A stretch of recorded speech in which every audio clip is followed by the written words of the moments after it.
Hello, Taurus. It's Oh My God Tarot, and this is your someone secretly lying. Someone's out here in these streets telling white lies or big lies. We don't know. And we're going to expose who with the astrology reading cards. But first, we're going to do a tarot spread with the Oceanic Tarot. So here we go, Taurus. Who's out here lying? Some of you guys have a feeling. Like, I don't know if they're being honest with me. I don't like the way I feel. I got a hunch. And if this validates any of those feelings, there you go. This reading was for you. And first card, Hangman. Oh, my cat's getting intimate with the licking. Ugh. On my bed. You're doing it on my bed right now because I'm distracted and uncomfortable. Your next card, Eight of Pentacles, Achievement. Okay. Then your next card, Two of Wands, Vision. Followed by the Three of Swords in reverse. I eat. And finally, the Page of Cups in reverse. Page of Cups in reverse. Alright, the biggest theme here is the waiting. The limbo card. Right? The Hangman. And the Hangman is associated with Neptune, who rules subconscious illusions, seeing things in it. I gotta stop her. You gotta stop doing that. You can't lick like this. It's actually picking up on the mic. Please stop licking. Please stop licking on my bed. You know my bed's not for cleaning. You're a silly cat. Oh, now she's purring. She's probably gonna be even more frisky and willing to lick. You know what? Actually, let me take you out. Let me take you out of this room. I want you to lick freely. Okay? So go ahead and lick freely out there on the couch or something. Ugh.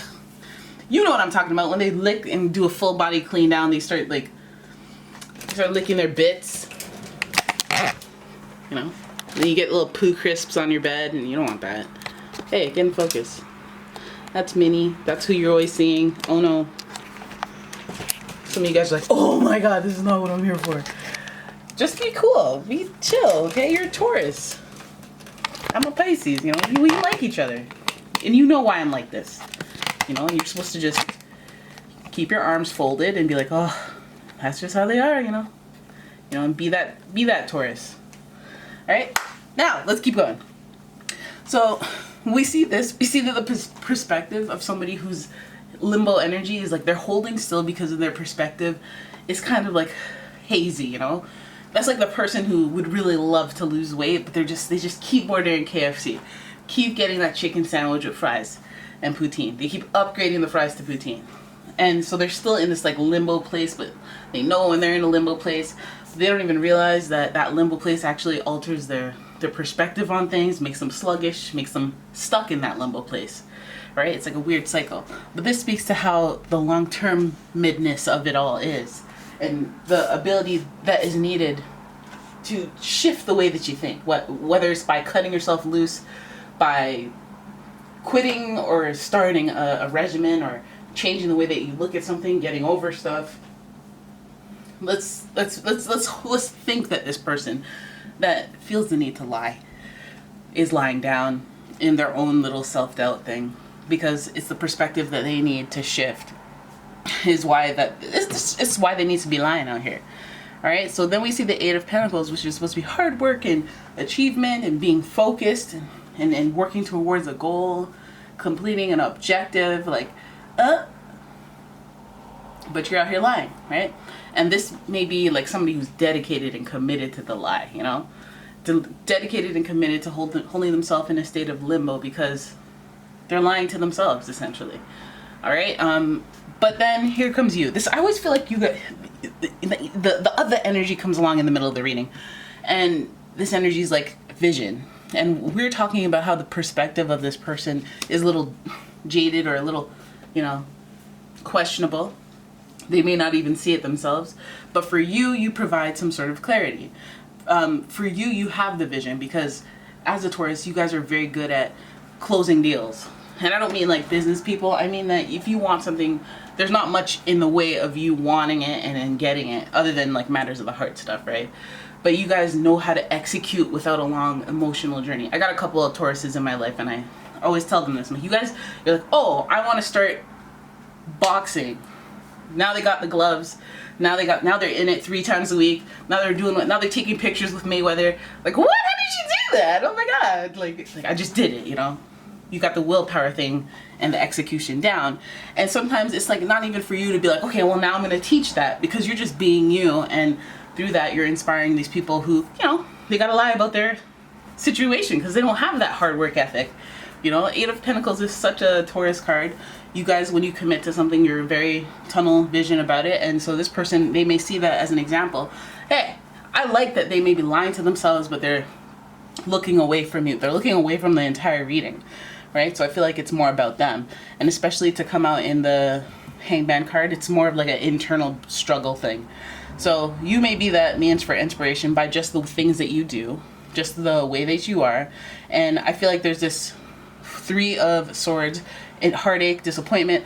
I feel like this like speaks to the person that they are, that they, you know, you and somebody else may have expectations. Think of it as a dynamic like a mother and a father, and they're looking at their son who doesn't see that they need to, you know, get it together, sonny.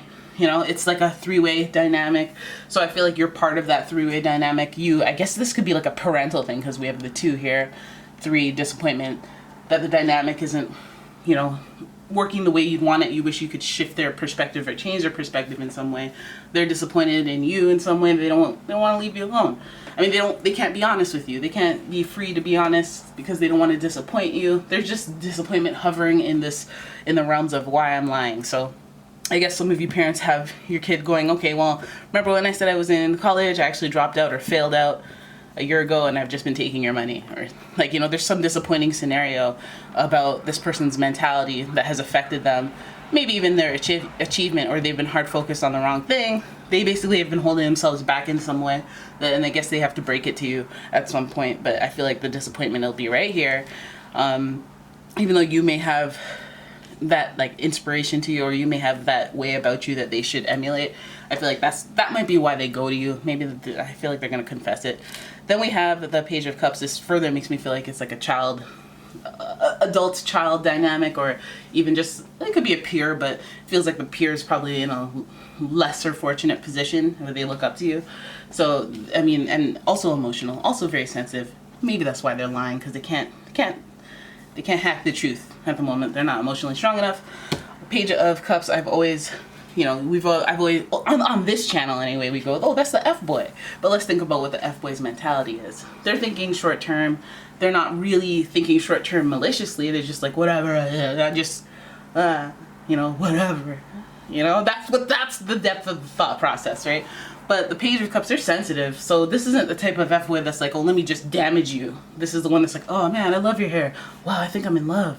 And then like, oh my God, I just saw another girl with pretty toenails. I think I'm in love. They're just like, that's how they do their damage, you know? Jump from love to love to love to love. But so in this disappointment thing, maybe this person, again, you could apply it to school. You know, I fell in love with the fine arts, and then I wanted to be a police officer. And then I'm in a police officer, I'm like, forget it. My real passion is finance. Like, I feel like that's one of these situations where they got to be lying about. But that is okay, that, you know, it's not an attack. It's more about them. It's more of an internal battle. So they can go deal with that. You can sit pretty on your Taurus pedestal, and let's figure out who the heck this could be. Because by the looks of it, we have some Pisces energy in here, but we got a good mix of every element. So let's look at the astrology reading cards. First card is Gemini. So it's them if the energy around them is communicative, mischievous, lively, witty, and informative. Stimulating exchanges possible. Yeah, so they would probably, you know, be stimulating in that area. And Gemini is the sibling, grandparent type family energy. Don't worry, I'll reframe this at some point because the light is usually a good thing. The light is a good thing.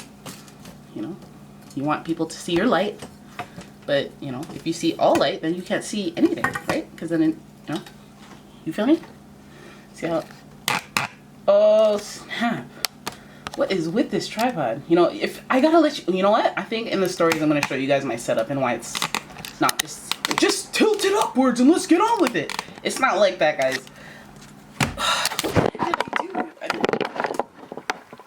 Okay. Are we good? This can work, right? I think we're good. One little twist up, and it can change everything and throw you all the way off. And then these legs always give out. Anyways, your first card is Gemini. Gemini, you know that energy. You know they got some of that two-face energy. Oh, everything's good, everything's good. Close the door. My whole life is falling apart. You know, type energies. And then your next card is Virgo. More Mercury energy. This person is a talker. This person's the talker. They're a persuader. Why didn't you just say nothing? Why do you, it's like you went out of, it's like you called me and then just said, hey, yeah, I'm going to Vegas today. Oh, you are? Okay. All right, okay, bye. And you're obviously lying. Like, why did you go out of your way to call me and lie? Anyway, so this person, maybe they're not covering their tracks very well. Maybe that's why you're onto them. You have love for this person because they're bringing in that Libra energy. Lots of charm this person may have. This person, if they have all this Gemini Libra energy with a slight dose of that conservative Virgo energy, this person, like, they're a charmer. You wouldn't even know, you know, you wouldn't even know that they had a separate life where something else was going on, you know? You would see them as very focused and very, like, up and together and stable and practical. But this person's got secrets, yo. This person's got secrets, and they may be lying, and it may be a subtle lie, maybe a deflection lie or a lie by omission with these types. All right? So there it is. That is your reading. I'm so sorry for all the distractions. I hope you guys just enjoyed it anyway. If you did, please give the video a thumbs up. Subscribe to the channel. Leave a comment, share, all that stuff. And if you'd like your own personal reading, please check out the description for a link to my website, as well as a link to my Etsy shop. And yeah, I will see you guys in the next one. Thank you for watching. Bye-bye.